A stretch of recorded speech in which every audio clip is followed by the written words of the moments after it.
Hi friends, welcome to food batch. ఈరోజు మనం గాజుల రామంలో ఉన్న అరేబియన్ మండికి అయితే వస్తామండి. ఇది గ్రిల్ హౌస్ పైన ఉంటుంది. మనం లోపలికి అయితే వస్తాము. లోపలైతే అంబియన్స్ అయితే నాకైతే బాగా నచ్చింది. చాలా అయితే బాగుంది, నీట్గా డీసెన్స్గా చాలా చిన్నగా ఉంది. మనం అయితే కూర్చున్నాం. వెళ్ళినట్టునే మనకైతే సోప్ అయితే తెచ్చాడు తను. ముగ్గురు వెళ్ళామండి, లోహిత్ మావ, నేను, మనీష్ అన్న వెళ్ళాము. మనీష్ అన్న వచ్చి సినిమా సాఫ్ట్వేర్ ఆయన అయితే టేస్ట్ అయితే చూశాడు, యావరేజ్ అన్నాడు. బట్ ఇక్కడ ట్విస్ట్ ఏంటంటే ఏసీ కూడా లేదండి లోపలికి వెళ్ళిన తర్వాత ఆకలితున్నాం కాబట్టి ఆర్డర్ ఇస్తాము. ఆల్ఫా మండి అయితే చెప్పాము, 4 మెంబర్స్ అయితే చెప్పాము గట్టిగా తిందామనేసి.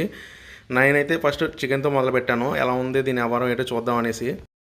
చికెన్ చూసిన తర్వాత నాకైతే యావరేజ్ అనిపించిందండి. ఎందుకంటే నేను తీసుకున్న పీస్ అయితే మాడిపోయింది, మరి అంత వర్త్ కాదనిపించింది. రైస్ కూడా ఓకే, బట్ నాకు అంత వర్త్ అనిపించలేదు. బ్రోని అయితే అడిగాను రైస్ ఎలా ఉందంటే ఓకే యావరేజ్ అనేసి అన్నాడు, పర్వాలేదు అనేసి అన్నాడు.